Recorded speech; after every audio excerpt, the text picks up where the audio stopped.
یہ بات اب آپ کو ہر شخص کی زبان پر یہ بات ہوتی تھی. ہر مسجد میں آپ کو 20-25 نمازی جن کے ماتھے پہ ذرا بڑا سا محراب ہوگا ضرور مل جائیں گے کہ وہ ہر کسی کو یہی سمجھا رہے ہوں کہ بھئی جہاد کا مطلب قتال نہیں ہوتا.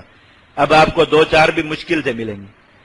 اب پھر وہ سیڑھی اتاری جیش نے تو پھر اس پر آگے کہ نہیں جہاد کا معنی قتال ہوتا ہے، اس کی شرائط نہیں پائی جاتی. کتنی صدیاں امت کو اس بات پر دھوکہ دیا. یہ مسئلہ آ جائے گا انشاءاللہ.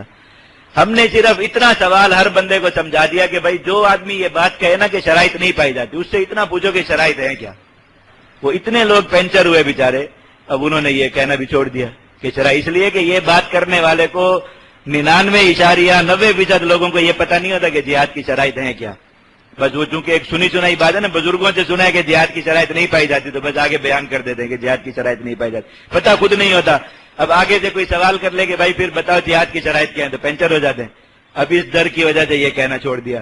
پھر وہ شرائط بھی الحمدللہ مجموع میں لوگوں کو کہلوا کے یاد کروا دیا. آپ لوگوں کو یاد ہوں گے انشاءاللہ، ہم پھر بھی دوہرا لیں گے، بار بار آپ نے پڑھی ہوں گی. تو آپ کے سامنے کبھی کوئی کہے گا کہ جہاد کی شرائط نہیں پائی جاتی. اب یہ سیڑھی بھی بیچارے باجلے ناخواستہ اترے تو پھر یہ ہو گیا کہ جہاد کا وقت نہیں ہے، مطلب بھی قتال ہی ہوگا، چلو شرائط بھی پائی جاتی لیکن وقت نہیں ہے. اب پھر وہ اس پہ اچھے خاصے بہترین قسم کے سوالات آگے بھی وقت کون طے کرے گا، کون متعین کرے گا. قرآن و حدیث میں کہاں آیا جس چیز کا وقت ہوتا ہے. اللہ تعالیٰ نے نماز کے بارے میں خود فرمایا کہ نماز کا تعلق کس کے ساتھ ہے؟ وقت کے ساتھ. ان الصلاۃ کانت علی المؤمنین کتابا موقوتا، نماز اوقات کے ساتھ فرض ہے. یہ کس نے کہا؟ اللہ نے. تو شریعت نے خود وقت بتائے یا نہیں بتائے؟ فجر کا وقت کون سا ہے یہ کس نے بتایا؟ شریعت نے. ظہر کا وقت کون سا ہے، عصر کا کون سا ہے، مغرب کا، عشاء کا. جس عمل کا وقت شریعت نے یہ کہا کہ یہ وقت کے ساتھ ہے تو اس کا وقت بتانا بھی کس کی ذمہ داری ہے؟ اللہ اور اس کے رسول کی ذمہ داری ہے یا نہیں؟ اور انہوں نے اپنی ذمہ داری کو پورا کیا. تو اگر جہاد کا کوئی وقت ہوتا ہے تو اللہ اور اس کے رسول نے وہ وقت کہاں بتایا؟ بس یہ بتا دیجیے. اب یہ کہتے ہوئے بھی موت آتی ہے کہ اللہ اور اس کے رسول نے نہیں بتایا. جب اللہ اور اس کے رسول نے نہیں بتایا تو کون بتائے گا؟ کہہ سکتے ہیں یا ہم اور آپ طے کریں گے؟ اللہ تعالیٰ نے بس یہ کہہ دیا کہ وقت ہے یا وقت نہیں ہے اور طے ہم کریں گے کہ کون سا وقت ہے کون سا وقت نہیں. تو الحمدللہ اس سیڑھی سے بھی دھکا دے دیا نیچے. اب اس وقت میں نیچے کوئی سیڑھی نہیں ہے، اس وقت میں نیچے وہ ٹیوب ہوتے ہیں نا، یہ ہوا بھر لیتے ہیں. ہم دیکھا لوگ پانی میں ڈال لیتے تو اس کے اوپر سواری کرتے ہیں تو بیچارے کبھی ٹیوب اوپر آ جاتی ہے کبھی سوار اوپر آ جاتا ہے. ایسا ہوتا ہے سوئمنگ پول میں، آپ نے دیکھا ہوگا.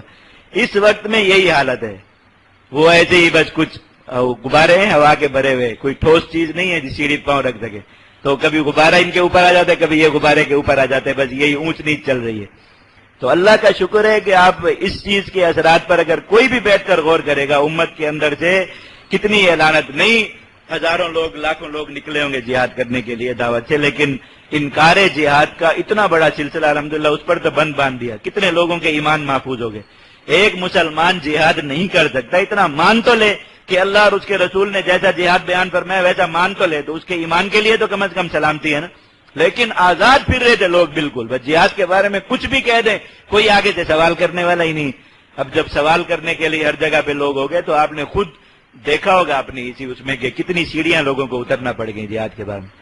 تو امت انشاءاللہ جیش کا یہ احسان ہمیشہ یاد رکھے گی. جیش بھی رہے گی انشاءاللہ، جیش کہیں نہیں جاتی اللہ کے فضل سے. لیکن نہ رہے اگر اللہ تعالیٰ قادر ہیں جس چیز کو جس وقت ختم کرنا چاہیں. اللہ تعالیٰ کی مشیت ہے، کسی کا کوئی ٹھیکہ تو نہیں ہے اللہ تعالیٰ کے ساتھ کہ جو چیز بنی ہے وہ ضرور باقی بھی رہے گی. لیکن انشاءاللہ یہ بات ضرور باقی رہے گی کہ جیش نے انکار جہاد کا فتنہ پھیلانے والوں کو سیڑھیوں سے اتار کر ٹیوبوں پہ چڑھا دیا تھا اور ان کے پاؤں کے نیچے زمین نہیں رہنے دی تھی. ان کے پاس کوئی ٹھوس بنیاد اور کوئی ٹھوس دلیل نہیں رہنے دی تھی. اور اس میں باقی سب چیزوں کے علاوہ جو بہت بڑا کردار ہے وہ یہ فتح الجواد کا اور یہ دورات تفسیر آیات الجہاد کے سلسلے کا.